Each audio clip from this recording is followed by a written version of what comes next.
Halo, apa kabar ngap-ngap semua? Asik-asik Jos. Sorry banget setelah sekian lama menunggu, akhirnya channel ini bisa update juga. Ya biasa ya, saya sedang melaksanakan ujian Chunin yang diadakan di Konohagakure. Saya ulangi sedikit mengenai tokoh utama di film ini. Yang pertama adalah Yao. Dia merupakan wanita pertama yang menjadi pemain profesional Omoji Arena di Cina. Yao juga dikenal dengan nickname-nya Smiling. Dan yang kedua adalah Cheng. Cheng merupakan dewa marksman di game Omoji Arena. Cheng dengan nickname-nya Cheeseman.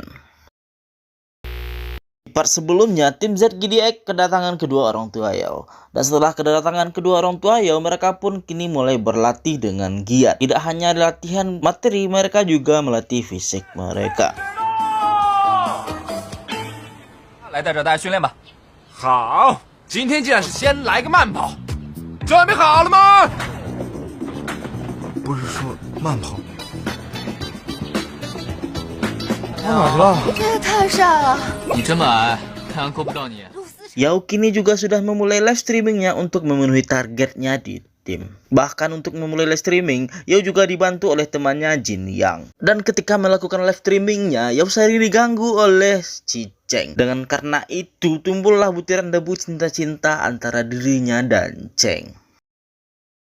Namun, ketenangan itu tidak bertahan sebentar, karena tim ZGDX dikagetkan dengan tantangan yang dilakukan oleh Tai dari tim Korea. Saat konferensi pers, Tai dari tim TAT Korea menantang Yao. Bahkan, Tai menjelekkan Yao kalau dia hanyalah seorang wanita yang tidak berguna sama sekali.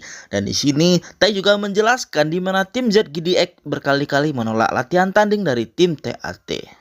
Ternyata, manajemen tim memaksa tim ZGDX untuk melakukan pertandingan itu. Namun jelas, hal itu ditolak oleh si Cheng. Karena Cheng tahu niat Tai adalah niat yang sangat jelek. Di sini dijelaskan kalau Tai adalah orang yang sangat licik, di mana dia terkenal sebagai pemain yang selalu mematahkan semangat pemain profesional yang baru. Ia akan mengalahkan lawannya dengan menggunakan hero yang merupakan keahlian lawannya tersebut.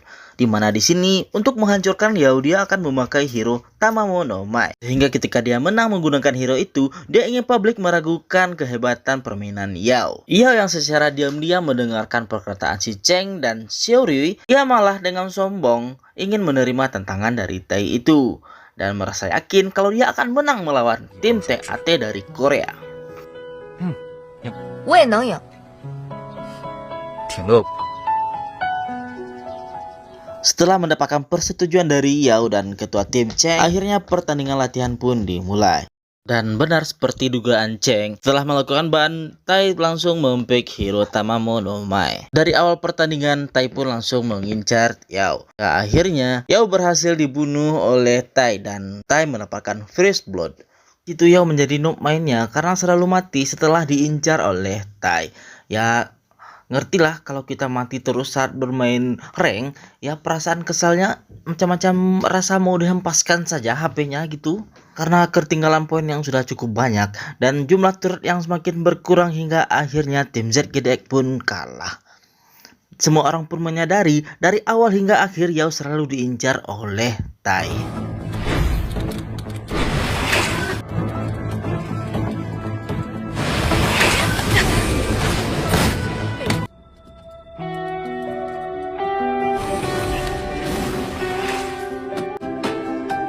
我扛不住了。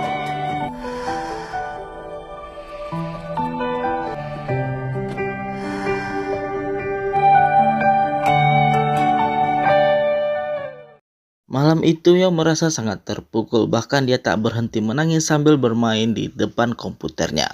Sebagai ketua tim, Cheng pun menghibur anggotanya itu. Perasaan Yao semakin kacau karena komentar-komentar netizen yang membulinya. Semua orang menghina Yao karena dia adalah top global nomor 1 Tamamo no Mai. Yang entah bagaimana video latihan tersebut tersebar. Jelas saja Tai sengaja menyebarkan video itu. Lalu Jin Yang mengajak Yao keluar untuk minum-minum. Di bar itu Yao juga bertemu dengan mantannya Dewa Yang. Namun ya, Yao tak terlalu menghiraukan mantan pacarnya itu. Yao pun terlanjur mabuk di bar itu, lalu si Cheng datang dan menjemputnya pulang. 我的拖鞋呢？我手上，我要穿。你又不走路，你穿什么？再这样把你扔下去了。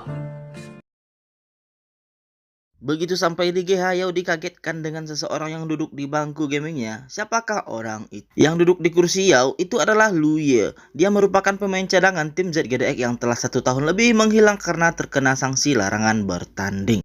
Lu Ye adalah adik kandung Lu Sucheng dan posisinya di game adalah mid laner. Ia juga satu-satunya pengganti Dewa Ming. Yao pun mengkhawatirkan posisinya sebagai mid laner akan digeser oleh Lu Ye. Ditambah lagi saat tanding latihan melawan tim TAT dari Korea, Lu Ye mampu mengalahkan Tai dengan mudah.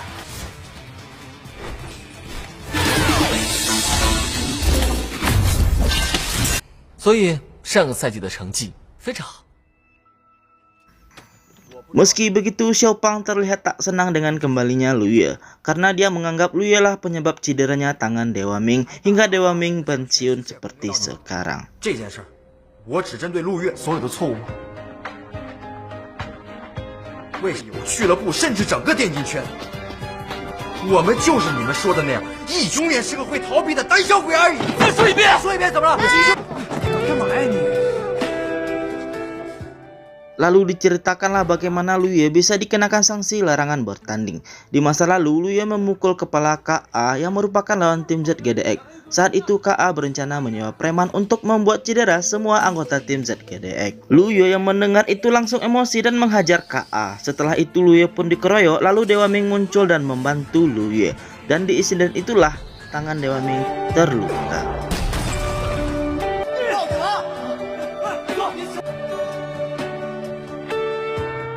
Untungnya saat kejadian itu, Aijia dari tim Yekichibe ada di lokasi. Nah, jadi Aijia ini sudah balikan dengan Jin Yang. Aijia pun lalu memberikan informasi tersebut di streamingnya untuk membersihkan nama tim ZGDX. Ia menjelaskan dari pihak KA lah yang memulai pertikaian itu. Lu Ye memang salah telah memukul orang, namun hal itu dilakukan untuk melindungi rekan timnya. 这样看来，的确不能把所有的错都怪在陆叶头上。 Setelah melihat penjelasan dari Aijia, Xiao Pang pun mulai menerima kedatangan Lu Ye kembali. Ia bahkan meminta maaf dengan memasak untuk seluruh rekan timnya. Aktivitas di GH pun kembali normal. Keributan kecil antara Lu Ye dan Yao pun sering terjadi. Sementara romansa cinta Yao dan si Cheng semakin menjadi-jadi juga. Untuk melihat bagian romansanya, silakan kalian nonton sendiri. Haha. 真是对吧？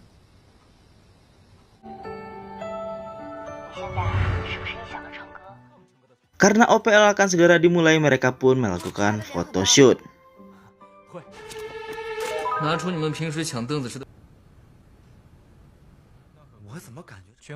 Untuk persiapan liga, manajemen pun mengatur jadwal mereka untuk bertanding melawan tim Yekichibe. Singkat cerita, pertandingan latihan pun dimulai. Kali ini marksman tim Yekichibe terlihat GG sekali. Cheeseman atau Kak Cheng sampai kewalahan melawannya. Hingga akhirnya Cheng pun mati dan Yekichibe mendapatkan first blood. Si Cheng pun mulai panik karena kedua kalinya dia disergap oleh tim lawan. 小胖，跟我走，注意卡视野。得令！我去，他们怎么会在这儿？他们怎么会知道你去偷小野？觉得对面突然很懂你的套路啊！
Dan di tengah pertandingan terjadi war, bukannya ikut membantu, Cheng malah sibuk baiwan dengan marksman Yekichibe. 加 AD，不参团扣分，差评。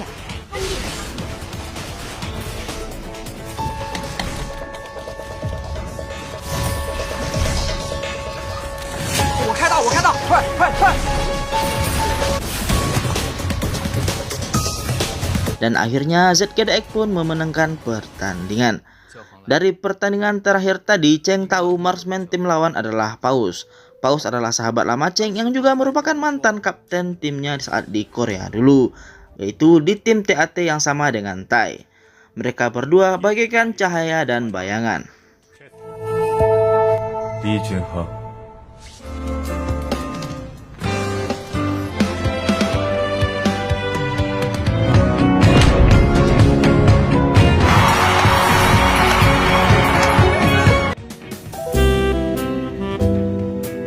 Kita akan melanjutkan di part berikutnya. Sebelum dilanjutkan, saya mau tanya dulu sama teman-teman semua. Sepertinya video ini terlalu sepi untuk ditonton. Apakah filmnya kurang bagus atau reviewnya kurang mantap? Silahkan komen di bawah. Saya sih punya rencana untuk mereview salah satu film terbaik lagi dari pemeran kita yang bermain di film The King Avatar, yang mana filmnya bercerita tentang games juga. Jadi menurut kalian, apakah kita lanjutkan ke part 4 atau kita skip dulu untuk film yang terbaru? Silahkan komen di bawah. Dukungan teman-teman sangat dibutuhkan untuk channel ini. Thank you and goodbye.